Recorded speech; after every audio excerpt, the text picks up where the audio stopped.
नमस्कार प्यारे महारथियों, स्वागत है आप सभी का आपके अपने YouTube channel Ashoka the exam गुरु पर। प्यारे साथियों, डीएलएड थर्ड सेमेस्टर मैथ्स में हमने आपको पिछली क्लास में बोला था कि हम आज एक मॉडल पेपर लेकर आएंगे। तो आप सभी प्यारे साथियों के लिए मॉडल पेपर मैथ का लेकर आ चुके हैं। तो मैंने कुछ यहाँ पर ये प्रश्न लिखे हैं।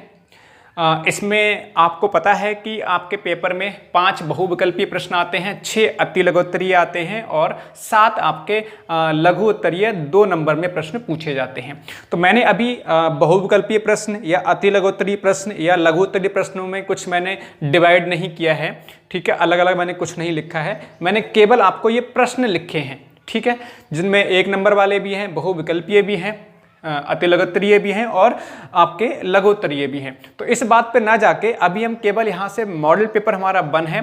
इजी मैंने प्रश्न लिए हैं, आसान प्रश्न लिए हैं। धीरे धीरे मॉडल पेपर का जो लेवल है वो बढ़ता हुआ चलेगा। तो पहला मॉडल पेपर हम लेकर आए हैं, बहुत ही आसान मॉडल पेपर है। अगर आपने सभी लेक्चर्स देखे हैं, 1-2 टॉपिक अभी कंप्लीट होने के लिए रह गया है, तो मैंने उसके प्रश्न भी यहाँ पर अभी नहीं लिए हैं। जैसे कि समुच्चय मैंने नहीं पढ़ाया है तो मैंने उसके प्रश्न नहीं लिखे हैं। तो घबराने की आवश्यकता नहीं है, आप आसानी से इन प्रश्नों को कर पाओगे। लेकिन सबसे पहले एक बार जोरदार तरीके से आप सभी प्यारे साथी इस सेशन को, जितने भी साथी हैं डीएलएड थर्ड सेमेस्टर के, उन सबको जोरदार तरीके से एक बार फैला दो, शेयर करो। ज़्यादा से ज़्यादा साथियों के पास पहुंचना चाहिए, तब आपको मजा आएगा ना। जितने ज़्यादा साथी होंगे आपके बीच में कंपटीशन होगा, कौन पहले आंसर दे पा रहा है, तब एक अपना अलग मजा आएगा, अपना अलग माहौल होगा। इसलिए सबको एक बार शेयर कर दो। अब हम यहाँ पे शुरुआत कर रहे हैं आज के सेशन की। तो पहला सवाल, ठीक है, पहला सवाल ये दिखाई दे रहा होगा, यदि 16:8 समानुपात 8 x तो x का मान। बहुत आसान सवाल है और इस पर आधारित कई सारे सवाल, मतलब हर एक सेट में एक सवाल आपको अवश्य मिलेगा। और खास बात यह है, ये मोस्टली प्रश्न जो है आपके डीएलएड जो पिछले पेपर है थर्ड सेमेस्टर के, उनमें पूछे हुए प्रश्न लिए हैं। तो आगे बढ़ते हुए चलेंगे तो नए प्रश्न भी मिलेंगे। बहुत ही शानदार एक, है ना, बहुत ही शानदार सेशन इस तरह के देखने को मिलेंगे। तो चलो फटाफट से इस सवाल का आंसर आप लोग कमेंट करके जल्दी से बताएंगे साथ में। 16:8 समानुपात 8 और अनुपात x। तो x का मान इसमें पूछा गया है। तो इस बात को आपको समझना होगा कि प्यारे साथियों, जब हमारे पास समानुपात की बात होती है तो उसमें बाह्य पदों की गुणा अंदर के पदों की गुणा के बराबर होती है। ये बात सबको पता है, बाह्य पदों की गुणा अंदर के पदों की गुणनफल के बराबर होती है। यानी कि 16 की गुणा आप x से करोगे और 8 की गुणा 8 से करोगे, यही तो मतलब है। तो x का मान कैसे निकालोगे? 8 × 8 और अपॉन में हो जाएगा 16, 8 दूनी 16 और 2 चौक 8, यानी x बराबर यहाँ से 4 आपका आंसर हो जाएगा। ये बेहद आसान सवाल था। बिल्कुल आप लोग कमेंट करते रहिए, लगातार कमेंट करते रहिए, आप लोग आसानी से कर पाओगे। बहुत आसान सवाल है आज के सेशन में, कठिन सवाल नहीं है।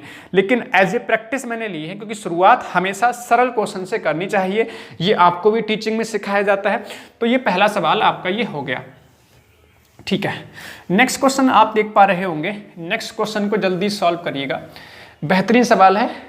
a की पावर 7 और गुणे a की पावर -9, ये इसका मान पूछा गया। ये बहुविकल्पीय प्रश्न पूछा गया था। तो इसका आंसर क्या होगा? बहुत आसानी से आप कर पाओगे, क्योंकि यहाँ पर देखो गुणा का साइन लगा है बीच में और आधार समान है। जब आधार समान होते हैं और बीच में गुणा का साइन लगा होता है, या हम यूं कह सकते हैं गुणनफल में आधार अगर समान हो तो घातें आपस में जुड़ जाती हैं। यानी कि आप ऐसे बोल सकते हो इसको, आधार तो हमारा a ही रहेगा क्योंकि सेम है, घातें जोड़ोगे तो आपका ये ऐसे करके तो बनेगा 7 + -9। तो यहाँ पर क्या होगा? 7 ब्रैकेट का मतलब होता है गुणा, ब्रैकेट का मतलब गुणा। हालांकि प्लस इनको जोड़ रहे हैं, लेकिन ब्रैकेट लगाए इसका मतलब माइनस प्लस, ये आपका माइनस और ये आपका 9। अब यहाँ पर देख सकते हो a की पावर -2 आपका आंसर होगा। a की पावर -2 इसका आंसर होगा, क्योंकि 7 में से 9 घटेगा तो माइनस का 2 बचेगा। तो इस सवाल का आंसर होगा a की पावर -2। ये बेहद आसान सवाल आपका पूछा गया था। ठीक है, नेक्स्ट क्वेश्चन पे चलेंगे। नेक्स्ट क्वेश्चन आप लोग फटाफट से ट्राई भी करते रहो साथ साथ में। नेक्स्ट क्वेश्चन जल्दी से ट्राई करो, इसका आंसर क्या होगा। बीजगणित का सवाल है। a की पावर 3 माइनस a की पावर 3 माइनस b की पावर 3, a की पावर 3 माइनस b की पावर 3 और अपॉन में लिखा है a square plus A B और प्लस बी स्क्वायर। तो इसका आंसर क्या होगा, आप आसानी से कर पाओगे। देखो मेरे प्यारे महारथियों, अगर इस तरह का फॉर्मेट है सवाल में तो बहुत आसान सी बात आपको याद रखनी होती है कि यहाँ पर A cube minus B cube का फॉर्मूला लगेगा। और A cube minus B cube का फॉर्मूला होता है, एक बार घटाते हैं A minus B bracket into A square plus A B और प्लस बी स्क्वायर ये होता है। अपॉन में आ जाओ, अपॉन में A square plus A B और प्लस बी स्क्वायर। ठीक है, तो मेरे प्यारे साथियों अब आपको समझ में आ रहा होगा ये वाला जो पद है इस पद से कैंसिल हो जा रहा है। बचा आपके पास क्या आंसर, a माइनस बी। बचा आपके पास क्या आंसर, a माइनस बी। कितना आसान, बेहद आसान सवाल, बिल्कुल बहुत ही सुंदर, लाजवाब, जबरदस्त मेरे प्यारे महारथियों, बहुत ही सुंदर, बहुत बढ़िया, बहुत बढ़िया। नेक्स्ट क्वेश्चन पर चलते हैं फटाफट से फिर जल्दी जल्दी। नेक्स्ट क्वेश्चन नंबर, ये बेहद आसान सवाल, 7/20 का प्रतिशत रूप पूछा गया है। 7/20 हमारे पास जो भिन्न है इसका प्रतिशत रूप पूछा गया। तो प्रतिशत रूप तो आप आसानी से बना ही पाओगे ना। और अगर आप लोग इस समय यूपी टेट की क्लासेस अटेंड कर रहे हो, आपको पता है कि रात को 9 बजे यूपी टेट के लिए क्लास चल रही है और आप सभी साथी को ज्वाइन भी करना चाहिए। मैं खुद मैथ पढ़ा रहा हूं और ज़बरदस्त तरीके से मैथ पढ़ाया जा रहा है। आप मान के चलो अगर आप क्लास ज्वाइन कर लेंगे ना यूपी टेट की, तो आपको कहीं पर भी ना ही ऑफलाइन ना ही ऑनलाइन पढ़ने की आवश्यकता नहीं पड़ेगी। ये मेरी गारंटी है कि उसी में से पढ़ाए हुए प्रश्न आपको एग्जाम में मिल जाएंगे, 100% पढ़ाया हुआ मिलेगा। तो रात को 9 बजे अभी 4 क्लासेस, आज चौथी क्लास आपकी होगी, परसेंटेज की चौथी क्लास होगी और परसेंटेज से ही मैंने उसमें स्टार्ट किया है। तो आप सभी साथी बिल्कुल यूपी टेट के नोट्स प्रॉपर तरीके से बनाते हुए चलो, बहुत अच्छे से आपको समझ में आएगा, क्योंकि आपको पता है कि आपको यूपी टेट भी देना है और साथ ही साथ इस समय ऑफलाइन कोचिंग सभी बंद, कोचिंग जो है सभी बंद हैं, तो स्टडी करने में भी आपको दिक्कत है। तो एक ऑनलाइन सहारा है, इसका इस्तेमाल करो। और ऐसा नहीं मैं कुछ भी छोड़ रहा हूँ, मैं सब कुछ आपको पढ़ा रहा हूँ। चलो, तो ये 7/20 का प्रतिशत रूप, देखो बहुत आसान सी बात, अगर प्रतिशत रूप निकालना है बहुत आसान सी बात, चाहे भिन्न हो, चाहे पॉइंट में वैल्यू हो, चाहे कोई संख्या हो, अगर प्रतिशत में मान पूछा जाता है तो गुणे में 100 आता है। प्रतिशत में मान पूछा जाता है तो गुणे में कितना आता है, 100 आता है। 20 से उड़ा दो, 20 पंजे 100 और 5 सत्ते कितना, 5 सत्ते 35, यानी 35% इस सवाल का आंसर होगा। ताल ठोक के आप कह सकते हो 35% इस सवाल का आंसर है। आंसर 35%। यहां तक सबको समझ में आ रहा है। अगर प्रतिशत में मान पूछा गया है, प्रतिशत में आंसर पूछ रहे होते हैं तो हमेशा 100 से गुणा करनी पड़ती है। इस बात को आपको समझने की आवश्यकता है। ठीक है, ये भी क्वेश्चन हो गया। सबके कुछ साथियों के आंसर भी आ गए हैं, बहुत ही सुंदर, बहुत ही बढ़िया। कुछ के आंसर भी देखने को लग रहा है मेरे को। ठीक है, अब एक और सवाल देखो, ये सवाल जो इस कंसेप्ट पर आधारित है, जल्दी से करके बताओ। यदि 9, x, 12, 16 ये समानुपात में है तो x का मान, बिल्कुल इसी तरह का सवाल है। इसमें समानुपात में बना के दे रखा था सवाल, इसमें पहले आपको समानुपात में लिखना पड़ेगा, फिर जाके आंसर बनाना पड़ेगा। जल्दी से बताओ, सबके आंसर आने चाहिए। बताओ महारथियों क्या आंसर होगा इसका, जल्दी से बताओ। हाँ भाई, जल्दी से बताओ क्या आंसर होगा। 9, x, 12 और 16 समानुपात में है, x का मान बताओ। तो जैसे जैसे लिखी गई है संख्या उसी क्रम में लिखते हुए चले जाओ। 9 अनुपात x अनुपात 12 और अनुपात 16। बस अब इसको सॉल्व कर लो। अंदर की गुणा और बाहर की गुणा बराबर होती है, तो x इंटू 12, x इंटू 12 बराबर 9 गुणे कितना होगा, 16। तो 3 तिया 9 और 3 चौक 12, 4 से काटो, 4 चौक 16, तो यहाँ पर x बचेगा और 4 तिया हो जाएगा 12, 4 तिया 12। x का आंसर कितना आ गया, 12 आ गया। x का मान कितना आ गया, 12। तो इस क्वेश्चन का आंसर हो गया 12। एक बात समझ लो मेरे प्यारे महारथियों कि अभी इस भ्रम में ना रहें कि आप लोग प्रमोट हो जाएंगे। कई सारे साथी भ्रम में इस बात को लेकर होंगे कि सर प्रमोट तो हो ही जाएंगे, कि अब पढ़ के क्या करेंगे ये। और ये जो जितने भी सवाल लिखे हैं मैंने, जितने भी सवाल लिखे हैं मैंने, हर एक सवाल आपका यूपी टेट के लिए भी इंपॉर्टेंट है और सुपर टेट के लिए भी इंपॉर्टेंट है। इसलिए आप हल्के में ना लो। डीएलएड थर्ड सेमेस्टर का मैथ्स अभी पढ़ना मत छोड़ देना, वरना एग्जाम अगर हो गए आपके तो आपको ही दिक्कत क्रिएट होगी बाद में जाके। तो नेक्स्ट सवाल पे चलते हैं। और दूसरा आपका यूपी टेट में भी आने ही है सवाल ये, तो क्यों ना अच्छे से पढ़ लिए जाएं। नेक्स्ट क्वेश्चन गुणनखंड का सवाल है। गुणनखंड के सवाल हर बार पूछा जाता है, तो जल्दी से आप लोग ट्राई कर लो। पहले जल्दी ट्राई करो फटाफट। x² + 3x -10 के गुणनखंड करने हैं। और मैंने गुणनखंड पढ़ाए हैं। जिन्होंने साथियों ने हमारे सभी लेक्चर्स नहीं देखे हैं, किसी लेक्चर में किसी टॉपिक में डाउट है तो प्लेलिस्ट में जाके देखना, डीएलएड मैथ्स लिखा होगा, उसमें सभी लेक्चर्स लगभग 21-22 लेक्चर मेरे हो चुके हैं, जिसमें मैंने टॉपिक वाइज ही पढ़ाया है। आज मॉडल पेपर ये पहला है।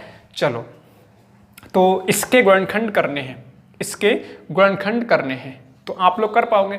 गुणनखंड करने के लिए मैंने एक आसान सी तरीका बताया था। मैंने बोला कि यहाँ पर ये 10 है, यहाँ पर ये, यहाँ पर किससे गुणा हो रही होगी, यहाँ पर 1 आ रहा होगा, जहाँ कुछ नहीं लिखा वहाँ पर 1, तो उसकी गुणा होती है 10 एकम 10, 10 एकम 10। तो 10 के ऐसे गुणनखंड करो जिसको, देखो यहाँ पर जो साइन लगा होता है, ये साइन देखते हैं।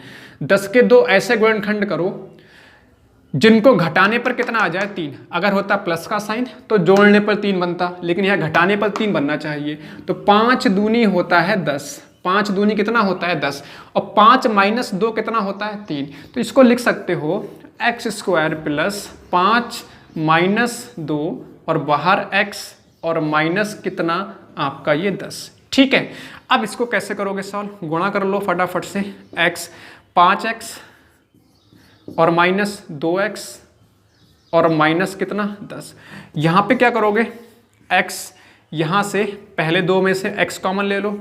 अगर x बाहर लोगे तो यहाँ पर 1x बचेगा और अंदर बचेगा ये 5। यहाँ पर माइनस कॉमन लो, 2 कॉमन लोगे तो x + 5 बचेगा। तो जब बाहर माइनस कॉमन लेते हैं, ब्रैकेट लग जाती है तो अंदर का साइन चेंज हो जाता है। 2 पंजे 10 और 2x से कम 2x। और देखो ये वैल्यू सेम आ रही है, अगर ये सेम है तो इसको एक बार लिख देंगे x + 5 और बाकी x - 2। तो ये गुणनखंड होगा किसके, x² + 3x - 10, x + 5 और x - 2, ये इसके गुणनखंड होंगे। यहाँ तक सबको क्लियर है, यहाँ तक सबको क्लियर है, जल्दी से बताओ। ठीक है, बहुत ही सुंदर, बहुत बढ़िया, लाजवाब, ज़बरदस्त। चलो अगले सवाल पे, अगले सवाल पे देखो। नेक्स्ट क्वेश्चन बहुत बढ़िया सवाल है। समांतर माध्य 1 से 20 तक की सभी सम संख्याओं का समांतर माध्य। सम संख्याओं का समांतर माध्य निकालना 1 से 20 तक। अगर हम 1 से 20 तक की बात करें, आप लोग जल्दी ट्राई करो। 1 से 20 तक की बात करें, किसकी बात करें, सम संख्याओं की बात करें। ठीक, 1 से 20 तक की अगर हम सम संख्याओं की बात करें, उनका समांतर माध्य निकालना है। तो समांतर माध्य क्या होता है, समांतर माध्य होता है, समांतर माध्य होता है, क्या होता है, पदों का योग बटे पदों की संख्या, पदों का योग बटे पदों की संख्या, ये होता है समांतर माध्य।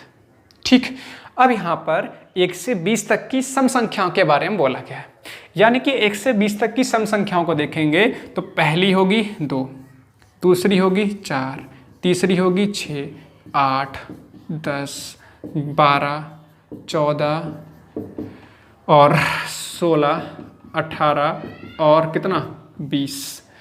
और कितने पद हो रहे हैं, पद तो भाई गिन लो यहाँ से, 1 2 3 4 5 6 7 8 9 10 पद कितने हो रहे हैं 10। इनको जोड़ के 10 से भाग करना है, तो जोड़ते हैं फटाफट से। देखो जरा, 20 और 10 30 और 8 38, 38 10 48, 48 और 6 आपका हो जाएगा 54, 4 58 और 58 10 कितना हो जाएगा 58 10 68 68 और 2 70 और 10 80 90 8 98 6 104 104 108 और 110 यानी 110/10। तो आप कह सकते हो ये आपका आंसर कितना आएगा इस सवाल का, आंसर कितना आएगा इस सवाल का 11 आंसर आ जाएगा। तो 1 से 20 तक की अगर हम सभी सम संख्याओं का समांतर माध्य निकालेंगे तो कितना आएगा आपका 11 आएगा।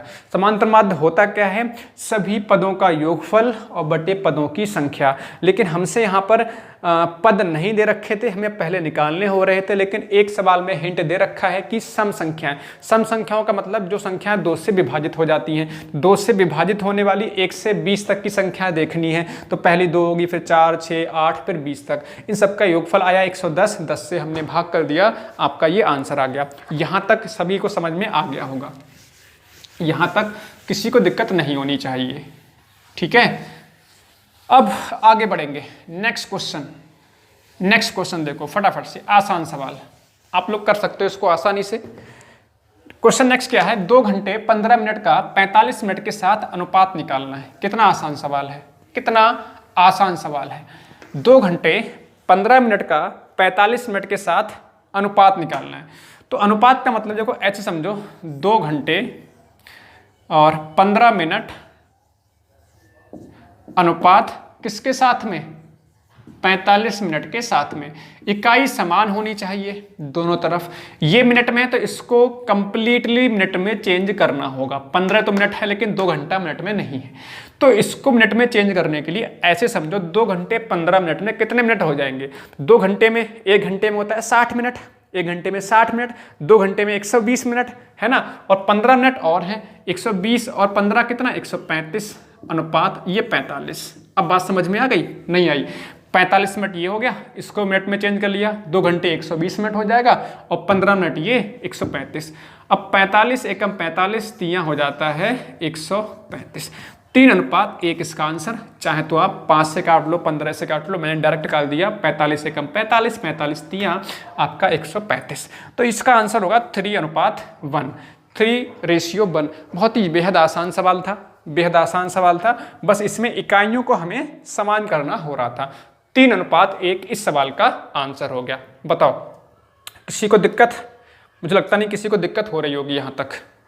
अब एक लास्ट सवाल बचा हुआ है, एक लास्ट सवाल बचा हुआ है, इसको भी कर लेते हैं। देखिए आज क्वेश्चंस मैंने कम लिए हैं, फिर मैं जितने क्वेश्चन आपके मॉडल पेपर में आते हैं उसी तरह का, जस्ट उसी तरह का मॉडल पेपर लेंगे, इसलिए परेशान ना हो। पहला मॉडल पेपर है इसलिए मैंने प्रश्नों को कम लिया है। नेक्स्ट क्वेश्चन है, 1000 रुपए का 10% वार्षिक दर से 2 वर्ष का चक्रवृद्धि ब्याज क्या होगा। चक्रवृद्धि ब्याज का सवाल है, लेकिन ध्यान रहे अगर आपका रिस्पॉन्स नहीं आएगा तो फिर मैं मॉडल पेपर नहीं कराऊंगा।